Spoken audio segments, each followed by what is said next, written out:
Yep. All right, everybody. It's Thursday, the happiest hour of the week. We're excited to be back on the show. We have a great show today with the folks from FolioBeyond.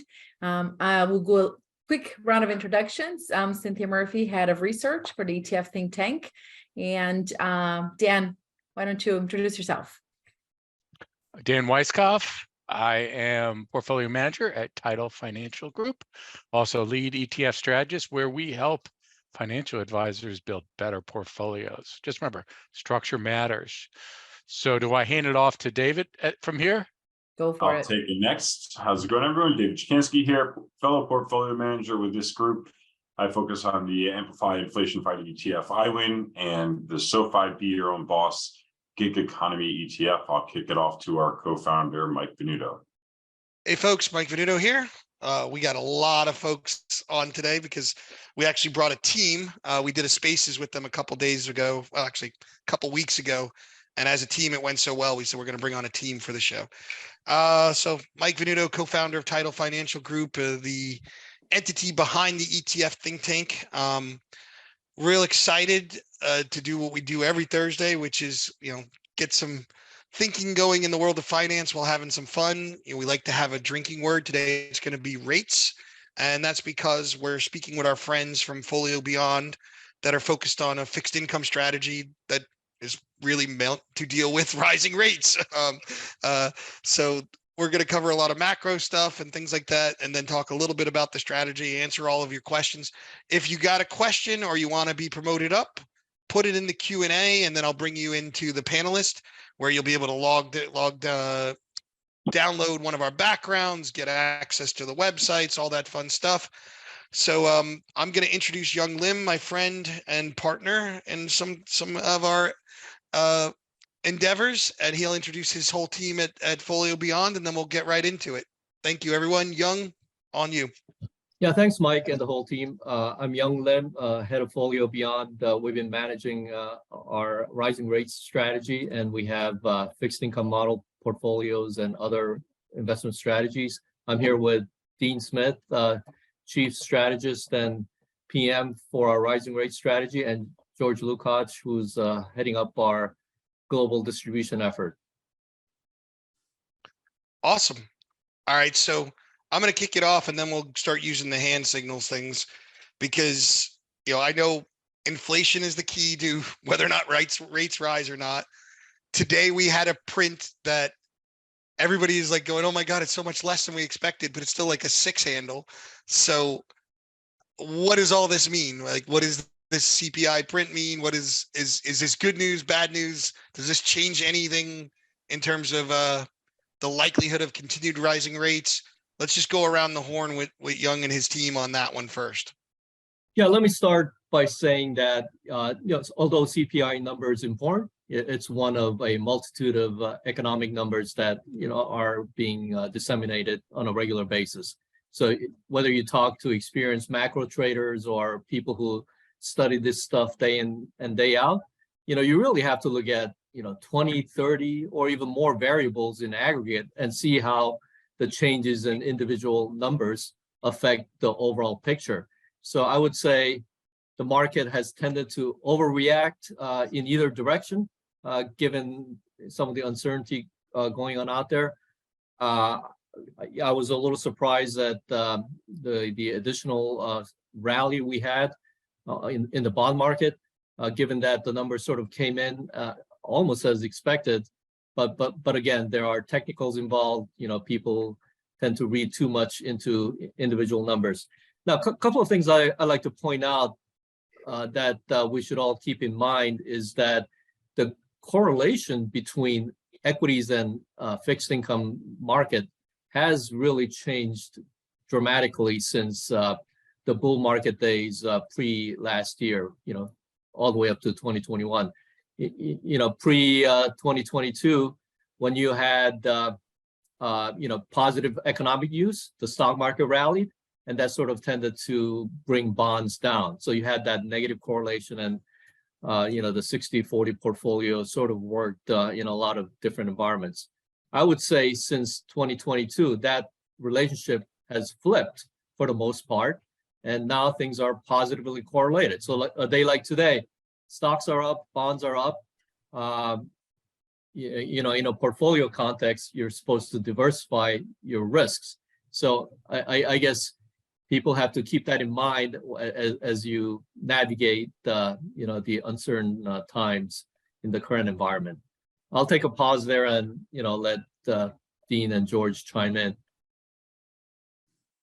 Dean. Yeah, I'll go. Here's the thing that's very strange about this market that we're in. The Federal Reserve sat back and watched inflation rise for over a year, didn't lift a finger, said it was transitory, all the things that we all remember. We were screaming from the rooftops at the time, this is going to end badly. They got to get on the ball. They got to get on the ball. Finally, middle of last year, like second quarter last year, they finally start to take rates up. Since then, they've had a little bit of. That was a rates, Dean. We got to stay. That was a rates. I did say rates. Yeah, I sure did. We want to keep set the tone, right? Sure. I'm going to count it, by the way, how many. Yeah. But since then, despite a little bit of miscommunication and some garbled messaging and so forth, they have done everything they said they were going to do. Okay.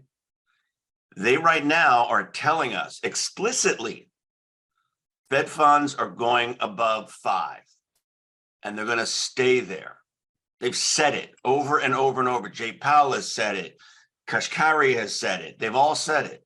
And the market doesn't believe them. Right now, if you look at the market expectations, looking at the swap curve and forwards and all the things that people do to kind of impute expectations, there's the biggest difference between market expectations and what the Federal Reserve has explicitly said they're going to do that I've ever seen in my career. And based on the way we read this situation, we're not fighting the Fed here. We think they're going to do what they said they're going to do, and they're going to stick to their guns. Yeah, there's no doubt about that. There's a real disparity between how the market's moving and what the Fed's been telling us for the last 6 months. I mean, the Fed did have easy monetary policy for 12 years, which caused speculative bubbles and a whole array of other problems. And if you were to ask the Fed how they've done over the last 12 years, they'd probably say mistakes were made. Now on the CPI, now on the CPI number, you had 0.1% down, but I would say that was a fall in energy prices. Fall in energy prices month to month was down 13%. And what we should remember as well is that of that CPI number, 57% comes from services. I don't know if you guys have tried to buy an airline ticket, go to a restaurant, there's a whole host of things. Average rent in Miami is like $4,400 for one bedroom. Now, I don't even know what it is in New York City. I can tell you what it is in Charlotte or Durham, but they're up double digits. And that's a lagging number that comes in later. So we think that, what Jerome Powell said is that we have structural labor shortage. He said it over and over again. And we believe him. It's funny you mentioned airline tickets, George. I travel a lot. I spend about half my time in Europe and travel around Europe and travel around the United States. Been here and there for the last 6 months or so. If you try to buy an airline ticket, it's through the roof. And one of the numbers that came out in the CPI print this morning was airline ticket prices down. I don't know where they're flying. I don't know where they're getting this information. Airline ticket prices are not down. Airline ticket prices are through the roof. Another data point, another anecdotal data point. I went to lunch today. Here I live in Charleston, South Carolina. I went to lunch today at a little diner around the corner. I got a tuna fish sandwich, some chips, and a glass of iced tea. With tax and tip, it was $25. Good thing you didn't order the egg salad. I know, right? The egg salad would have been even worse, right?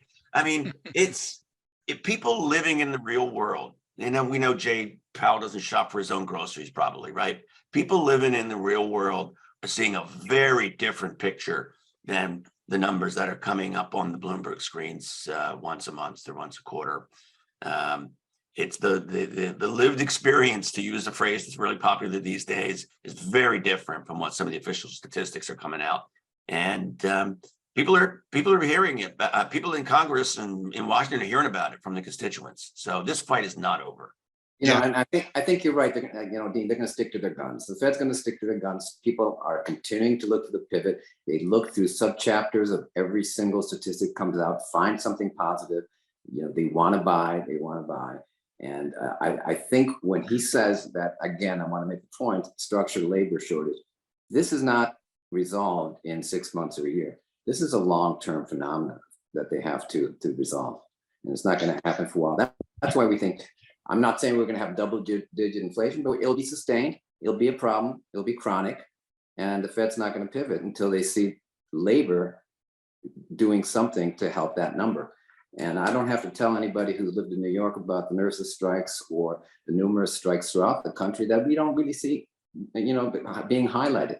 But there is my opinion is we potentially could see a slight reunionization of this country, and that's going to sustain inflation for several years at least.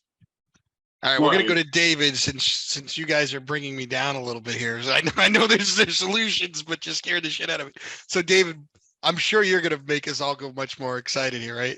Well, it's so I mean, like I would agree. You have a blue collar kind of continued wage inflation. You're seeing some layoffs in the white collar space. There's a mismatch in jobs and capabilities, which I think is artificially elevating the tightness of the job market just because of like mismatched capabilities and inability to like provide structural training from like a country level perspective. But I personally think there's also, outside of service, et cetera, there's still some room for potential deflation. You're seeing in the e-commerce space, in the streaming space, in the inventories, in orders. Either there's a massive rebound and everyone's under ordering, or there is some potential softness. And while we are still seeing large high numbers, like question in 12 months, like what is the year-over-year number really going to be like? So do you think the Fed's just going to have to keep fighting and eventually they're going to change their Fed target from 2% to 3%? I guess my second question is, like, who has it mispriced more? Is it the equity market or the fixed income market? Just a couple of questions. Just a couple.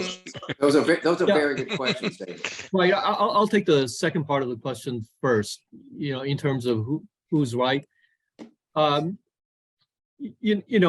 fixed income market is dominated by institutions, and there are institutions that have certain requirements, as pension funds, insurance companies, have certain requirements for investing in long duration assets.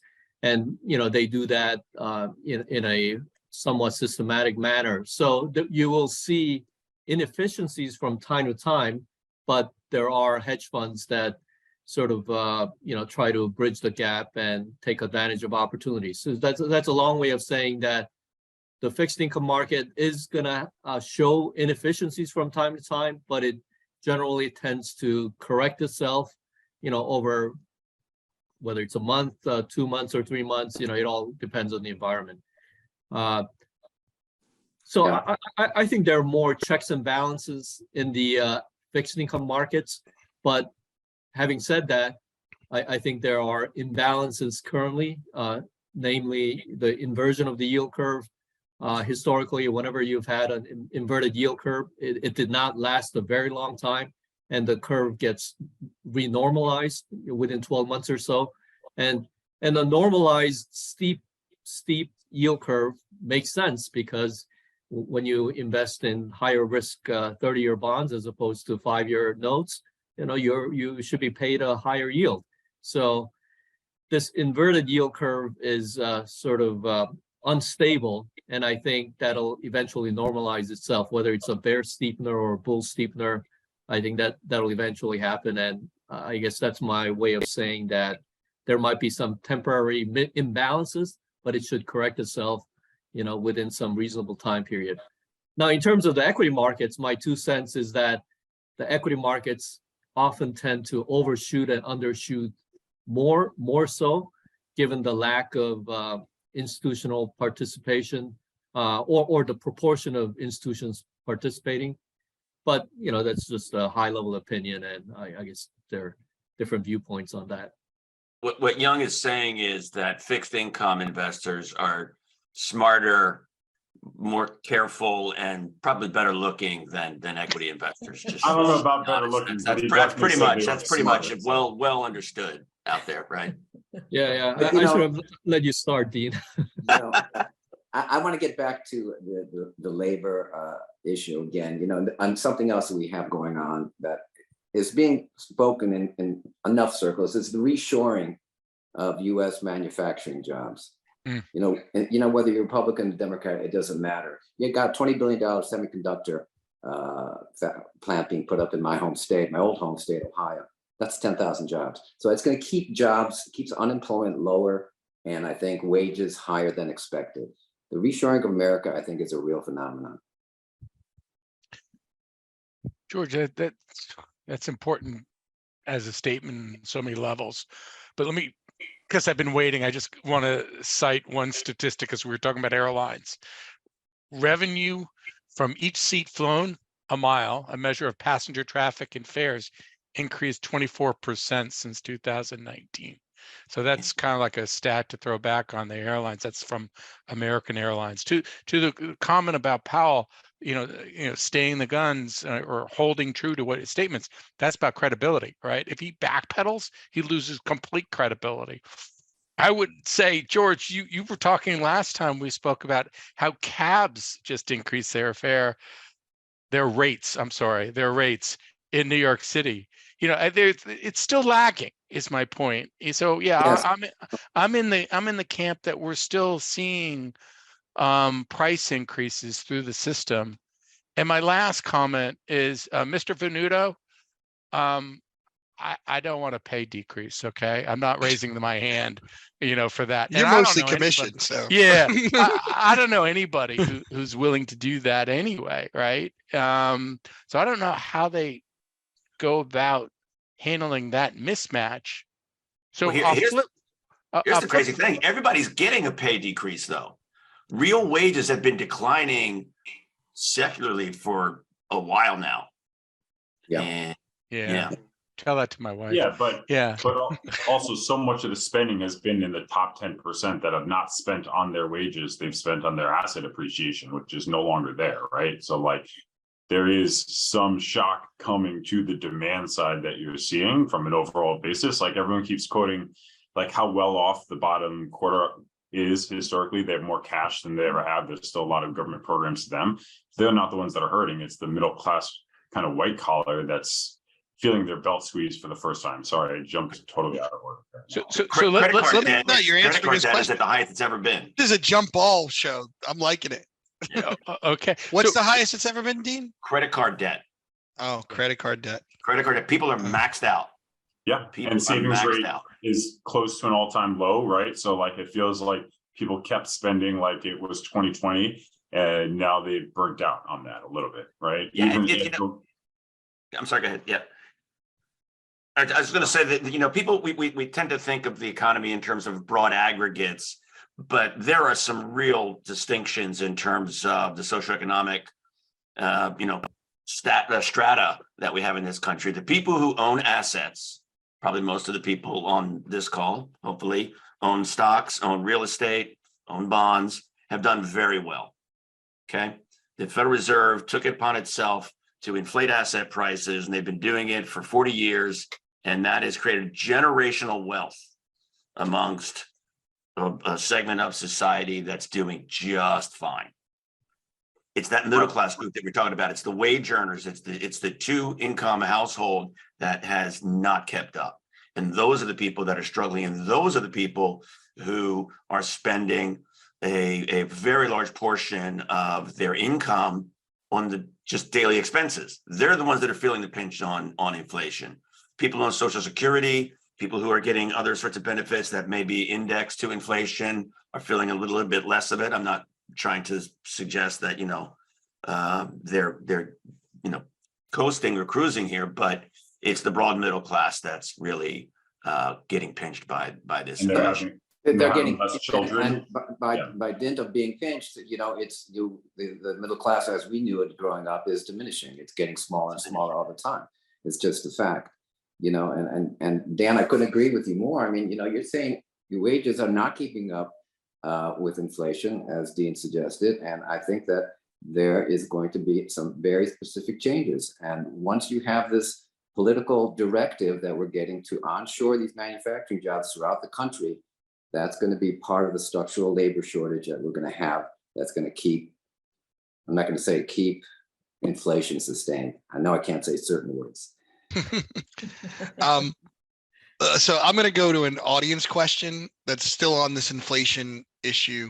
And then I think we should start to transition toward talking about fixed income, the opportunities, the things that we see here. But we'll see where David and Dan go, but I'm making that suggestion.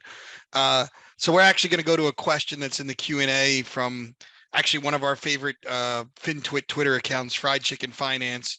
He engaged with us, if you guys remember, when we did the spaces, but he's always got great questions. And he's asking on the odds of an inflationary spiral over the next decade. Like, is inflation really potentially a decade type problem? He's saying he's of the opinion the Fed has no idea what they're doing. Now, we've heard our friend Guyad say that quite a bit as well. He uses a more colorful word than no idea. What do you guys think the trend is here? Is this potentially a 10-year spiral? It's funny you bring the 10-year. I'm just going to take this really quickly and then hand it off to the other labs. Bank of America put out a longitudinal study across different democracies, and their conclusion was once inflation, I'm sorry. You hit the rates. You're good. Said rates. Yeah. Okay. Once inflation goes over 5%, it takes 10 years for it to get back down to 2%. So answering one, so it was a longitudinal study. Bank of America did it. You can look it up. You can Google it. So the issue is, yes, he probably will pivot in a different way. He's going to say, the new target's 3%. The new target's 3.5%. And, once you have that expectation of longer term inflation, because right now our expectation by dint of where the yield curve is and how it's inverted is only for short term. Once that long-term inflation mentality seeps in more, that's when the curve is going to be normalized. And I think it's going to normalize at higher levels than we have right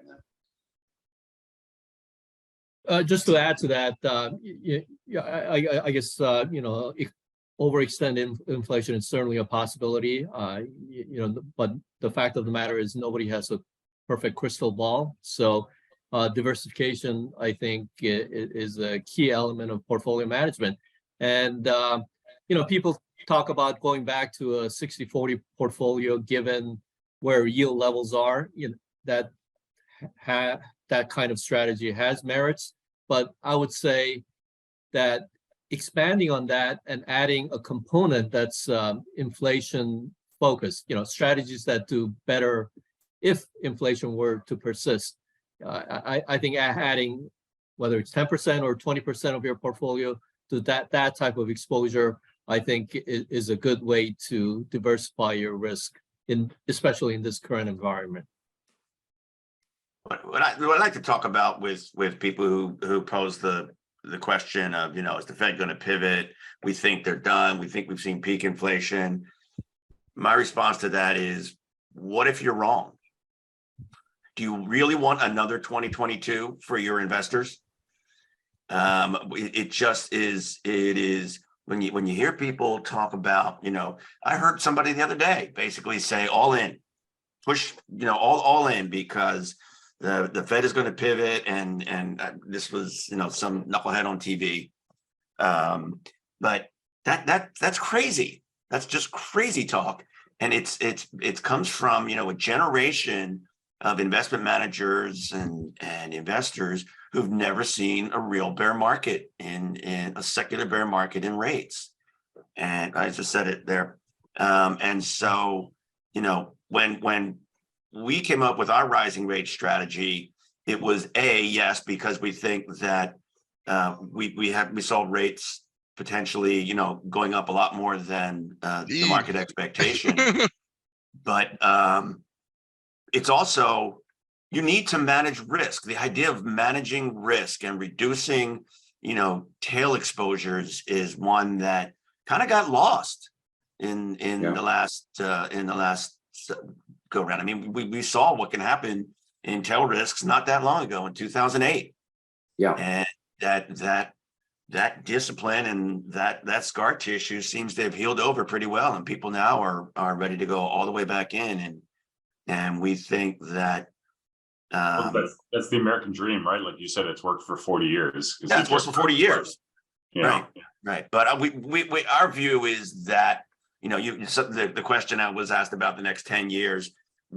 Our view is that we're in a different regime now. The worm has turned, and it's the next 20 years are not going to be like the prior 40. Yeah. But whether we're right or not, it still makes sense to manage risk. That's your job as an investment advisor and as a portfolio manager. And it's not to swing for the fences. It's not to make huge directional bets. It's to manage risk. Yeah. And one risk that we really have been complacent about for so many years has been political risk. And, it has always been what we assume is simply kabuki theater when they talk about the debt ceiling or they talk about shutting down the government. I don't have to tell anybody here that we have a highly fragmented and divided Congress.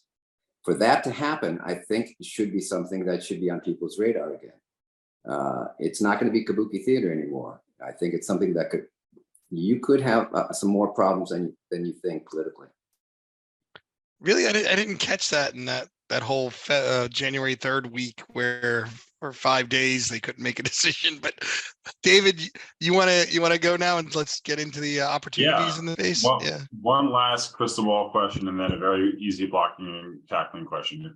The crystal ball question is, how big is the Fed's balance sheet in 24 months? And the blocking and tackling is, what is an MBS IO? There we go. Yeah, we're going to get to the strategy now, but yeah, let's do the balance sheet and then what it is, where the opportunity is. Yeah, the Fed's balance sheet is probably going to be not that different from what it is today. I don't really think that there's the capacity in the market to absorb what is now, it's barely down from the 9 trillion, right? And a third of that is mortgages. So there's just not the capacity to put that into the market without really creating some disruption. The street doesn't have the balance sheet or the risk appetite to take on big inventories. And so I think that they're probably going to have a lot of trouble getting that balance sheet down, which is a whole different issue from what they're going to do about the Fed funds rate. The second question was about IOs. So one of the principal investment that we handle in our strategy, in this rising rate strategy, is mortgage-backed IOs. These are interest-only securities. That's what the IO stands for. And just a real quick little primer on this. When you take out a mortgage, you pay principal and interest with your monthly mortgage payment. One of the things that the Wall Street does is create securities that separate those principal and interest cash flows. Okay, and they sell the principal cash flows to one investor and they sell the interest cash flows to another, a PO and an IO. Now, here's the thing that makes IOs really fun. If interest rates go down, people prepay their mortgages more quickly and the interest cash flow goes away. However, when interest rates go up in the market, people don't prepay their mortgages, and the IO investor receives that interest cash flow for a lot longer. Instead of receiving it for 3, 4, 5 years, you may receive it for 7, 10, 15 years. So IOs have what's called negative duration. When interest rates in the market go up, the value of the IOs goes up. It's one of the only instruments out there that doesn't take credit risk, doesn't take counterparty risk. These are agency, Fannie Mae, Freddie Mac, Ginnie Mae backed government, essentially government credit risk that has negative duration. And so we're not aware of anybody else executing a strategy quite like this. We've been, maybe we're partly lucky, partly smart. I like to think we're pretty smart, but the strategy has done exactly what it was designed to do last year. So provides protection against rising rates, provides diversification benefits, and we're paying a pretty hefty dividend while we're doing it. So we don't think there's anything else quite like it out there. Yeah, let's go to Yung, since this is his brainchild, but this is the reason, we talked a lot about inflation. Rates rise when inflation rises, right? That's the response. And the fixed income portfolio that the folks at FolioBeyond has put together is about mortgage-backed interest-only securities. That's your brainchild, Yung. How did you come about the idea of this as a fixed income strategy? Well, going back to my first job at Merrill Lynch, managing risk on the mortgage desk at Merrill, this was dating myself, back in the late 80s. That was sort of the early days of the innovation that occurred in the MBS market. But we were structuring innovative deals, and since then the market has grown dramatically. So MBS IOs are 120 billion plus in the secondary market. Institutions, whether it's pensions, endowments, some insurance companies, even some banks, they've been investing in MBS IOs for decades. So in the institutional market, it's been around, and the group here has been involved with MBS IOs, both on the capital market side as well as on the investment management side. Now, we felt that given the growth in the ETF market, especially in the fixed income arena, this was one major type of risk return profile that was not available. So, as a part of the effort, I guess the market is undergoing, to democratize the investment universe. I felt that this really deserves to be an ETF product, but it's got to be designed the right way. Secondly, we had views about the economy, the potential rise in interest rates, inflationary pressures, and so forth. So the timing worked out well. Now, in order to design this product to be manageable risk that can cater to a broad range of investors, there are a few things I want to mention. One, there's no leverage, so there's no financing risk. Number two, there's a tremendous amount of diversification. These are all CUSIP bonds, and we typically have 30 to 50 different line items across different coupons and maturities and agencies. So it's a diversified portfolio. When we buy and sell these securities, we look for relative value opportunities. So although it's somewhat of a beta play, there is a strong alpha component. So while the market is 120 billion plus, there are still opportunities to pick out cheap bonds, and that's part of the value added that Dean and our team bring to the table. So in addition to diversification, we're bringing the added value of security selection, and beyond it all, it generates a high current income. So in the current environment, it's 7% plus. So while you're managing your interest rate duration risk, you are generating a healthy current income with a government credit portfolio. So it's a very attractive combination of risk profile that's really hard to find anywhere else. So all those factors led us to launch this product. We think it's a good component of any kind of fixed income or equity portfolio. And regardless of your market views, I think it provides enhanced income plus interest rate risk reduction. So I guess this is. Let's go to Weisskopf. Yeah. So I don't know if this is a question for Yung or Dean, but I have a friend of mine who's at a bank, and I say that because it's shocking to me that he didn't refinance his mortgage. He's been on a variable rate mortgage. I mean, you got to be asleep, at the wheel, and all of a sudden his cost has doubled, right? What does that do for IOs under your scenario, the variable rate mortgage market? Yeah, we're only buying MBS that are collateralized by fixed rate mortgages. Okay. Mostly 30-year fixed rate. There's some 15-year in there, but it's for the most part, this is plain vanilla stuff. I feel bad for your pal. Me too. Yeah.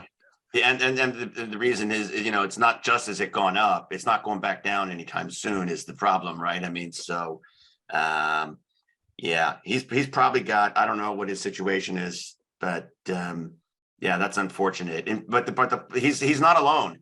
There are almost no mortgages in the country right now, other than mortgages originated in the last 60 days or so.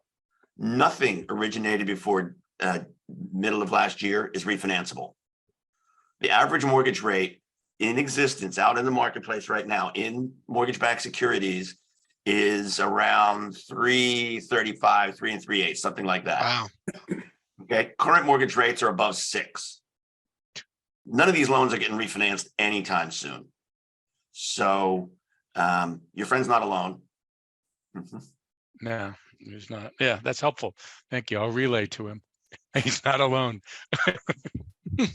One right, other thing. Oh, One go other, ahead, Young. go ahead, Mike. Oh, No, I was one going to go other to thing I Lily, wanna- but if you're still answering this one, let's stay here. Yeah, one other quick thing I want to point out is that there's another general tailwind for our strategy. There's a turnover rate that people refer to in the mortgage market. That's sort of the base prepayment rate that people undergo to when they move, when they change jobs, when they move up to a better house. So it's not necessarily rate driven. So that base turnover rate, given the slowing housing market, is likely to decline. So that's another tailwind for our strategy. As the housing market has slowed down, as the mortgage rates have gone up, it is harder for people to just move simply, due to reasons other than rate-driven refinancings. So Yeah, is, on the spaces, I remember you guys calling it divorces and deaths, right? Like people Right, were right. only, so it's crazy to think that. And like I have a HELOC on my house. I have a zero balance right now because I can't imagine, like even that, like does this like slowing home improvements and things like that, because I wouldn't use my HELOC right now. It moves, right? There's no such thing as fixed HELOCs, right? Because it's all about taking it out when you take it out. Why don't we go to Lily though? I love getting the advisor community in here. Lily, what can we help you with today? Oh, you're You're muted. muted. Can't help you if we can't hear you.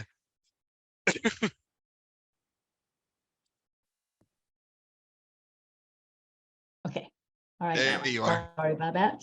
Okay, my question could be for, I guess, any one of you expert. Does deglobalization have anything to do with inflation rate in the long run? Yeah, but I think but see, those are the key phrases: deglobalization of the world, reunionization of the United States. So yeah, deglobalization will accelerate as the United States leads the charge in bringing back manufacturing. There's no doubt about that.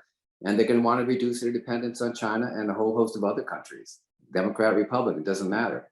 And a lot of these people are saying, I don't want to depend on rogue countries anymore. And we've done that over the numerous decades.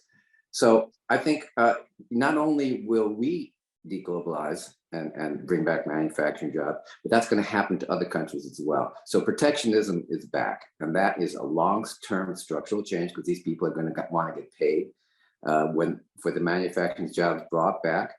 And I think that's part of the structural labor shortage that we're going to have. Bringing back the jobs here is going to accentuate the fact that we don't have enough jobs to fill that. There's some thought process that it's not just fully deglobalization where it's going to be totally onboarded in every developed country around the world, but at the very least, like neighboring countries, right? Countries you are less inclined to go to war with because of shared borders might have some more trade routes with developed nations as well. So I don't think it's a full deglobalization, but I think it's kind of a reorg a little bit, still causing some inflation there. You guys mentioned earlier in this show in terms of curve steepeners, a bear and a bull curve steepener. What is the difference, and how does MBSIOs perform in the two? Good question. So a bear steepener is a steepening of the curve where long rates go up and short rates don't change a whole lot. So it's a bear market, but it's really longer rates going up. A bull steepener is where you have a bond market rally in the short end or intermediate sector. So short and intermediate sector come down in yield and long rates stay relatively unchanged. And obviously there are different variations around that. MBSIOs are, because we're buying fixed rate MBSIOs, they're more sensitive to longer term rates. So we're gonna likely do better in a bear steepener. We'll still do okay in a bull steepener because as short rates come down, the discount rate comes down in tandem. So, the present value effect also favors IOs. But I We're would gonna say have to slow down and let Mike get another glass of alcohol. I think he's almost out here. I'm switching to coffee. I got to switch to coffee at this point. Jeez. Maybe I should have had a beer beforehand to slow down. The thing that's worth mentioning too is that the inverted yield curve that we see right now, where long-term rates are significantly below short-term rates, it's the most inverted and the longest duration of an inverted yield curve we've had since the 1980s.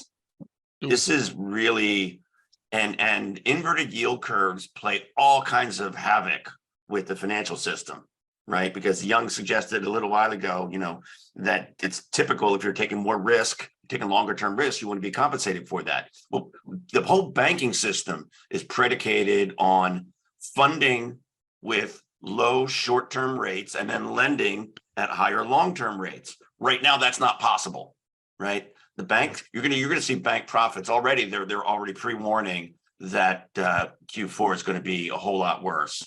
It's going to be very difficult if the curve stays this inverted for much longer for the financial system to get itself right.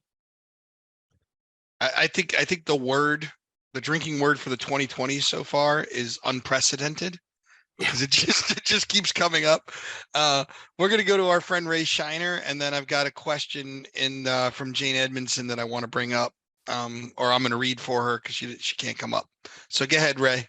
Okay, thanks, guys. A couple of questions looking at rates longer term, and I think this is why this is so tricky these days. I can see two global macro things that are at odds of each other. The first is the Fed is reducing its balance sheet. Other central banks are reducing their balance sheet. So more supply, not that much liquidity, that would drive rates up. The second thing is the stability of a high rate, high debt level scenario globally doesn't work either.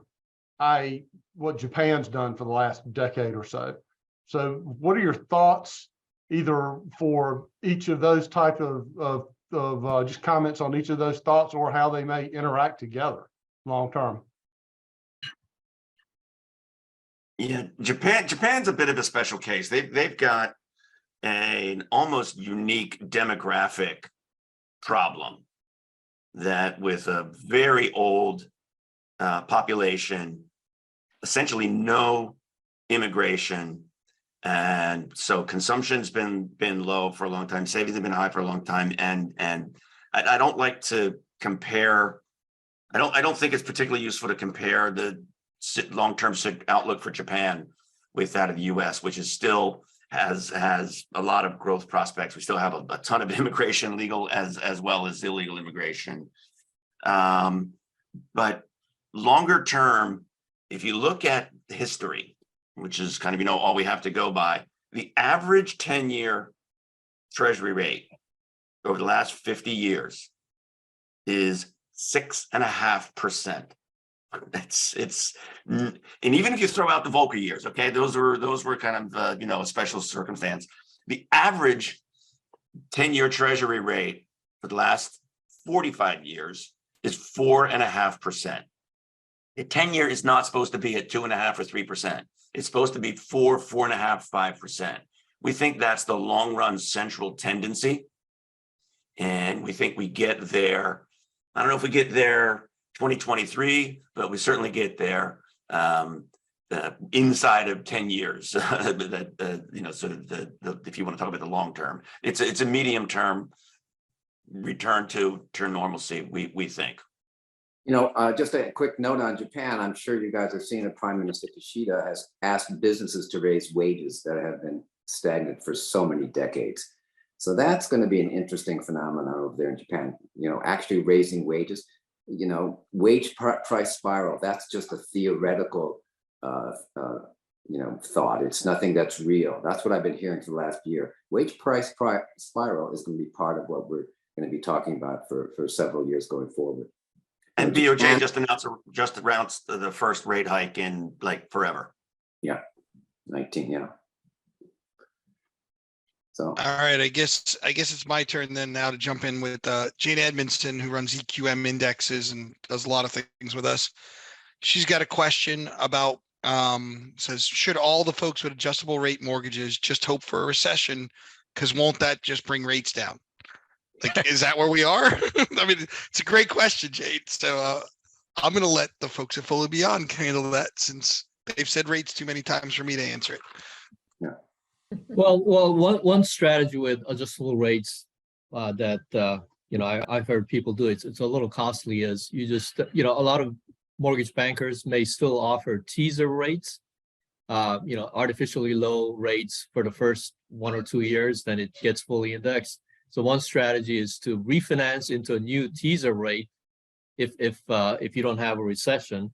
So you sort of, you know, maintain a lower coupon, but then you gotta pay the refinancing costs. But outside of that, yeah, I guess the only way you control short rates is if the Fed starts reducing rates again at some point.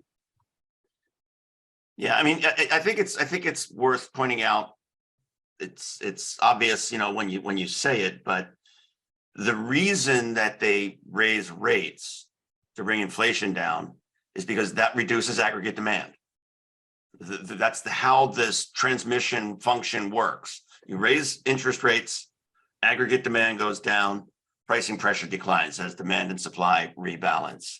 So it's not that the Fed wants to generate a recession. It's just that's how it works. That's the only way that we've come up with, going back to, you know, shiny beads as money to bring inflation down, is you've got to get aggregate demand and aggregate supply back in balance. Can I ask something about inflation real quick? Sorry, David. Is I always understood that whole 2% target was arbitrary target, inflation target anyway. So is 5% inflation a terrible number just because relative to the arbitrary target? I mean, what is an acceptable level of inflation that we can move on with our lives and not obsess about it? If you're in Argentina, 5% sounds great. I know, it's like dream life. The best level would be zero. Yeah. The best level would be zero. At 5% inflation, okay, your real net worth, inflation adjusted, okay, is cut in half in about 15 years. Okay, 5% inflation is a lot. You lose half of your real wealth in 15 years. At 2% inflation, it takes 36 years. Okay, so that's the rule of 72. It's just a doubling metric. Now, the reason that they don't go to zero inflation is that as monetary policymakers, they want to have some wiggle room so that if some event occurs in the macroeconomy, they can cut rates and try to stimulate the economy, ease financial conditions. So 2% has been historically kind of the sweet spot where they say it's a little inflation, but at least we have a little bit of wiggle room if we need to pump the gas a little bit in event of crisis or some other emergency. Yeah, and just as a quick note on the other side of the coin there, you know, minimum wage in this country was $1.60 in 1970. Inflation adjusted to what we've seen, inflation over the last 40 years, if wages would have just, the minimum wage would have just kept up with inflation, the minimum wage would now be $26. So we're dancing around a question that is always front of my mind. Sorry, David. Where should David's just taking it today. You guys, both of you jumping them. With the hands get no loves no more. Go mute yourself. Go ahead, David. Where should unemployment be? You know, we're really low, right? But should we be looking forward to unemployment being 5% or 6%? Because don't we need that? Used to be 4.5% used to be a good number, wasn't it, Dean and Young? Yeah. I mean, there's a you're never going to get unemployment down to zero because there's always job turnover, right? And so the natural rate of they used to call it this really ugly word called NAIRU, which is non-accelerating inflation rate of unemployment. I'm going back to my grad school days now, but a unemployment rate of around 4 to 5% seems to be kind of, again, that 2% inflation and around a 4% unemployment rate. It seems to be kind of the sweet spot for a modern economy. Right now, we're well below that, right? And, can I fire Weisskopf and help here? I'm just kidding. Yeah. So you know, if unemployment in a recession that occurs later this year or into 2024, if we get unemployment up to 6 or 6.5%, you know, it sucks if you're the poor guy that loses his or her job, but that's manageable for the macro economy. And we've got unemployment benefits and so forth, ways we can help cushion that blow. And And so we're going to go to David. I don't want to fire Weisskopf. It was a joke. But David, get upset. Weisskopf's upset. He's tearing up. You can see it. The professor is important here. I'd make more money anyway. Yeah. No. Go ahead, David. To Cynthia's point, right? We talked about the market disagreeing with the Fed on where interest rates will be. We talked about the Fed unlikely to unwind their balance sheets to levels that they're projecting. And then this magical 2% rate, like it really does seem that like a lot of pundits say that what's really going to change is that 2% rate is going to get reset to 3%. And that like is some sort of avenue for the Fed to say they accomplished their goal, didn't destroy the equity markets by doing it. And then like he can retire and start writing books, right? So like, is that really, is that the number you guys are looking at to change? Because that's what I'm waiting for. I'm waiting for that day. I don't think it's necessarily a Fed capitulation. Everyone keeps talking about like lengths of recessions versus this recession. This is taking a long time. And that's because recessions end when Fed steps in the last 40 years, right? And so it doesn't really matter the timeline. It's just like, where is the capitulation moment? And I'm betting it's changing that from 2% target to like 3%, and then saying, surprise, we're already there, right? At some point. I mean, I think, you know, that's certainly a possibility, although, you know, we'll have to see how the other aspects of the economy react to that kind of target, whether it's a sort of a sustainable level. Now, if that were to happen, keep in mind, treasury yields will probably have to be higher because, you know, nominal yields are composed of the real growth rate plus inflation. So if we're thinking about 3% or more long-term inflation, unless we go into a major depression, the real growth rate, if it were 1 or 2%, you add the two, then you get to 4 to 5. So there has to be an adjustment in the bond market if that were to be the case. Yeah, I think that's right. I mean, David, if you're asking if we've actually paid the piper yet, or we've paid the piper in the next 2 years after 12 years of, you know, money gone wild, of zero interest rates, unprecedented fiscal stimulus, I'd say we haven't paid the piper. But I'm saying it's been 40 years and that the system will blow up if we try to pay the piper. So inevitably we're getting back on that train at some point. Yeah, and just like Dean said, that Fed balance sheet hasn't budged. What is it? You know, at the end of 2022, there's still $8.6 trillion. Yeah. You know, we started at 9, you know, in March or April, and it's not going. It's going to be around for years. Reducing this balance sheet, it's going to take years. So, and it's some level, the actual specific number isn't that important really, because there's a lot of technicalities around the number and the weights and the quality adjustments, and the owner occupied rent numbers are kind of wonky and all that. So I'm not terribly hung up if they, decide that 2.5 or even 3 maybe becomes the new paradigm, but it's a whole lot higher than that now, and they got a lot of wood to chop. Yeah, and the markets aren't reacting like that. Our job is to, put our arms around the investor and basically say, wake up. The dream is over. The dream is. What, Mike? I can ask one more. Or you can take it over. Your call. I think we're kind of at the top of the hour. Let's get to the wrap up of it. So first off, I want to thank the FolioBeyond team for being here today. Dean, George, Young, we really appreciate all the insights. I've put the website in the chat multiple times, but for those of you who are watching this replay later, it's FolioBeyond.com.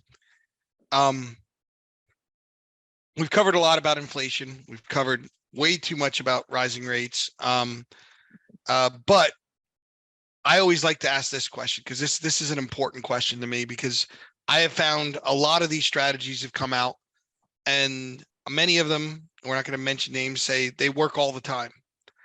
Right? I understand that you guys have a strategy that does really, really well when rates are rising and yields quite a bit. It's a fixed income strategy. It uses the mortgage-backed IOs. I do like to get out there for people who are doing due diligence, that want to know more about FolioBeyond and the things they're doing. When does a strategy like this not work? Like Eric Connerly, who I'm sure is like getting off of a boat right now, kind of asked a similar question earlier in the chat. I do want to cover that. When does owning MBS IOs work, and when does it not? Well, one scenario where it works less effectively, and obviously, nothing is foolproof. There will be negative returns if, let's say rates go down 100 basis points from here. Just doing the simple math, if that happens over a 1-year period, you earn 7% carry, you're down 10% on a mark-to-market basis, so you're down net 3%. If the 10-year were to go down from 3.4 today to 2.4, so that's a pretty significant move, but we would be down 3% on a total return basis. If rates everything else you own to be up. Right, exactly. All your fixed income exposures, equities will probably be up as well. And 95% or 99% of your portfolio will be up. If rates go down 200 basis points over that 1-year period, you add roughly -10 to it, so we'd be down 13% if we're at 1.4 on the 10-year. Okay, So, and then yet if rates stop here, you're throwing off a 7% yield. Okay, and if rates continue to go up, it's kind of the inverse. So the break even is 70 basis points down a year, essentially, right? Like, yep, yeah, you could look at it that way. Now, I'm not accounting for in that calculation any kind of security selection alpha, which we've actually demonstrated that we've produced beyond just the beta risk. You can look at the numbers from 2022, and if you just do a straight beta calculation, we've outperformed beta by a good margin. So I'd like to also add to that the actual numbers are likely to be better than that due to our security selection alpha. Well, as proven by the IO index that we way outperformed too. Yeah. Okay. Mike, there's a new Morningstar index in 2023. It's the Magic Wand Index. It does well in all markets. It's no, I've seen that ETF and we don't support it. Thank you, everyone. If you want to learn more about what FolioBeyond's doing, it's FolioBeyond.com. We appreciate everybody joining us as usual, and we really thank Young and his team for being here today. And we'll see you next week. Thank you. And Warren, happy anniversary. Bye, everybody. Bye-bye.